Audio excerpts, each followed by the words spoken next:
Hey everybody, welcome back. Welcome back to another episode of A Gardener's Journey Homestead. I'm Barbara. Thank you so much for stopping by my channel. Today, if you're new, if you're old, I appreciate you. Today, I'm going to take you along on a special project that I'm doing. I'm in the kitchen, gardener's kitchen, so get past all the produce and stuff on the counter. So I have some Concord grapes. I have about 33 pounds of Concord grapes that I have today that I need to get ready for the freezer. I'm not going to process them today and make grape juice or grape jelly. I'm just going to get them ready for the freezer. So I'm going to take you along with me and show you what to do when you get some produce in bulk and you don't want to deal with it right now, but get it ready for the freezer. So that's what we're going to do today. So come on, let's go. Look at all of these beautiful grapes. These are Concord grapes. It's about 33 pounds. Y'all, this bag is heavy. I don't know if you can see. It's a big old bag. So what I have in here is I just have some lemon water, so lemon juice and water that I'm putting in here to kind of clean them. And then I'm going to de-stem them and put them in freezer bags and put them ready for the freezer.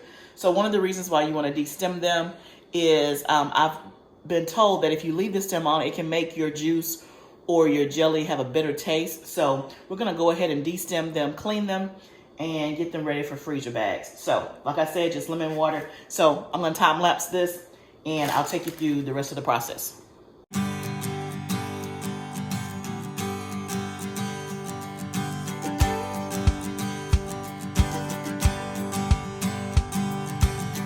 So you can see that I have quite a bit of grapes. So I also sprayed with some fruit and vegetable wash, as well as the lemon water, just making sure they get a thorough cleaning. So when you're getting grapes from the orchard, they spray them right before they're ready for picking. So I just want to make sure they all get. And some of the grapes, I would say not quite a bit, maybe 15 to 25% of them have busted. And I think it's just because the weight of the grapes all sitting together on each other. So we're going to go ahead and get these cleaned up as quickly as we can and de-stem them and then get our freezer bags ready.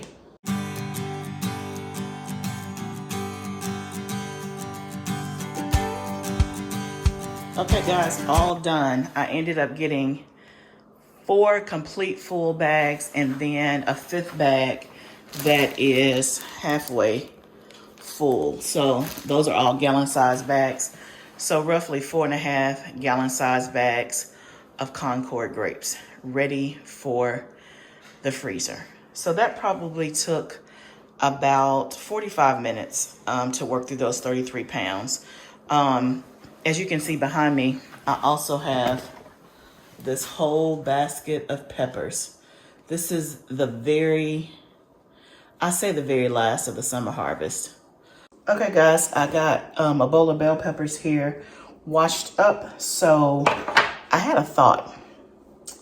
I'm gonna see how this thought plays out, but I had a thought and I purposely picked the smaller bell peppers. As you can see, they still have stuff on them, but I'm saving the bigger ones. I think I'm gonna try stuffed bell peppers.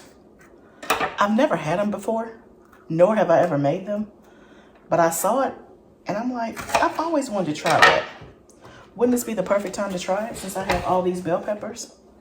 I think that's what I'm gonna do. We'll see by the time I get done with this.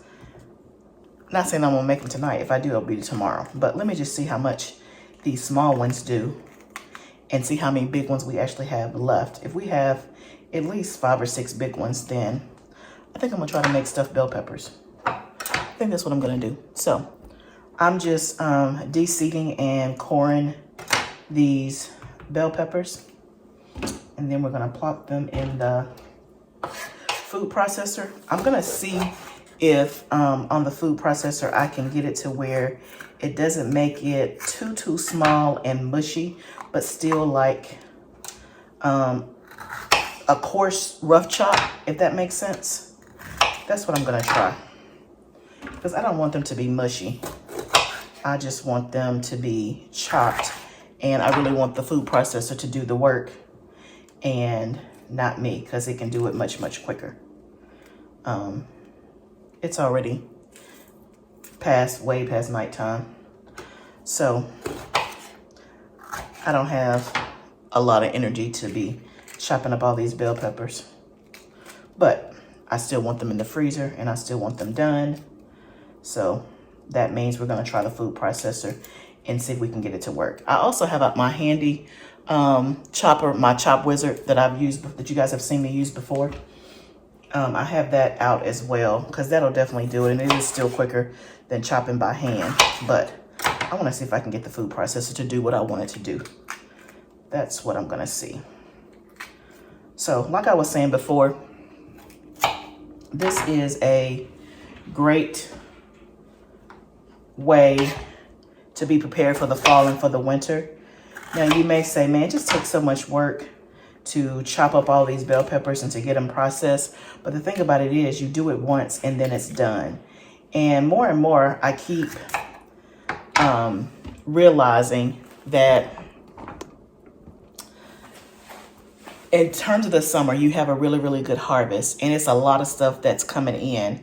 But if you will take the time to process it in various different ways, or just get it in the state that you want it in, then your life will be so much easier in the fall and the winter, right? So instead of me trying to, I can't eat this many bell peppers, right? Instead of me trying to give them away, throw them away, or whatever the case may be, if I go ahead and chop them up and I just have bags in the freezer, then every time I need some, I can just go in the bag, grab some, and they're already chopped and diced. So yes, I'm spending time now to chop, dice, and get them all prepared for the freezer. But once I'm done, I'm done. And all fall and winter long, depending on how much I have, I'll be set and ready to go. So I have a few in the food processor. Let's just test it out and see what happens. Okay. So that's like a rough chop. Like, see, some pieces are still big. So I'm gonna give it one more thing and see if I can get it a little bit finer. Let's see.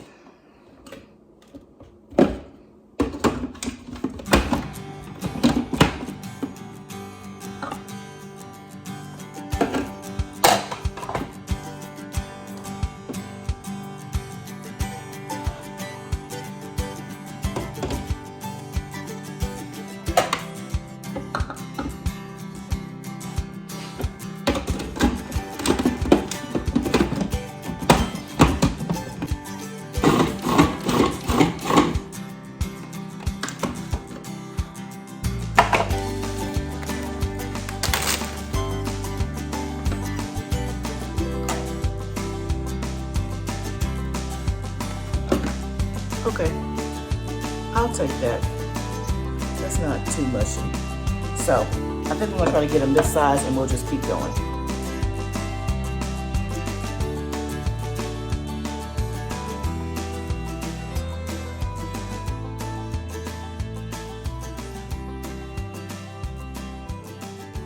Okay guys, all done.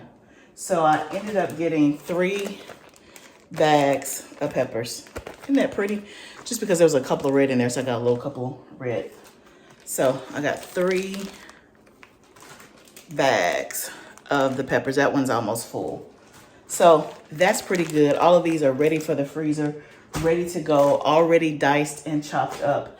So that took probably 30, 40 minutes. So in all, I've spent, let's say, an hour and 20 minutes in the kitchen tonight after dinner, and I got 5 bags of Concord grapes ready for the freezer, and I have 3 bags of diced bell peppers. So in totality, I spent an hour out of my day. But the grapes, again, we still have to turn them into grape juice, grape jelly, and I probably won't show that because I did a video last year where I actually made the grape juice and grape jelly. I'll link it up here below, so if you want to know how to do that. So the only thing I didn't show in that video was the process that I showed tonight, the beginning part of the process. But we have my diced bell peppers ready to go. So we have just bell peppers diced up like this. We also have bell peppers and onions and garlic and jalapeno diced up in the freezer, ready for like a chili mix. So I feel good about that. Also, I wanted to let you know that, do you have to freeze your peppers? No, you don't. You can dehydrate them. You can freeze dry them. I don't have a freeze dryer, but I do have a dehydrator, as you guys know. And so last year I dehydrated my peppers, and then I ground it up into bell pepper powder. You can see that here. This is from last year, and this is what I have left. Smells just like bell peppers, if you guys can see that. So that was like red and green bell peppers that I had left over or left at the end of the season or throughout the season. I dehydrated them and then I ground them into a powder. So I have different forms of bell peppers. I also still have some that are dehydrated, that are still in the dehydrated form that either I can use as is and reconstitute, or I can make into a powder like this. Now I use this in potato salad and it tastes great. But the reason why I did frozen is because I'm going to use peppers more like that in that state than I am this state. And you can see I had this last year and I've used, I guess, half of it. So I still have it left, but it's kind of like, I don't have it on my spice shelf. So it's kind of like out of sight, out of mind. So I remember that I had it. But you can use this in chili, anywhere where you would use bell peppers. And let's say somebody in your family doesn't like chunks of bell peppers. They don't want to see it, but you still want the flavor. This is a great way to do it. The first time I used it, like I said, I put it in potato salad. I didn't have any real peppers, but I sprinkled this in there so you could still see the flakes, but it tasted and gave it the taste just like bell peppers. So there's many ways that you can preserve your food. I'm just trying to show you a couple of different ways. So thank you guys so much for going on this journey with me tonight as we preserved a couple of things. We got our grapes ready for the freezer, and we'll do something with those later on this fall when things kind of die down. We'll make grape juice and grape jelly out of those. And if there's anything else that you guys have done with your grapes, let me know in the comments. That's all I have thought to do was grape jelly and grape juice. And then we have our bell peppers that we can use ready to go. Now, I did save 12 bell peppers that were around this size. Pretty, a little bit bigger. And I'm going to try stuffed bell peppers. So I'm going to try that in as a freezer meal. So make some ahead, put them in the freezer, and then we can take out on a night where I don't want to cook or something like that. So maybe we'll eat a couple the first time, and then the rest we'll put in the freezer. So I'm going to try that. And I may bring you guys along with me as I do that. I have in my mind kind of what I want to put in there, like a meat rice mixture. But I haven't figured out what else. So I'm going to look up some recipes and see. But if you have a great recipe for stuffed bell peppers, let me know. Let me know. So all in a day's work. So thank you guys so much for going on the journey and hanging out with me in the kitchen tonight. I hope that when you see this, you're having an amazing day. And remember, gardening is a journey. Let's grow together. See you next time, friends.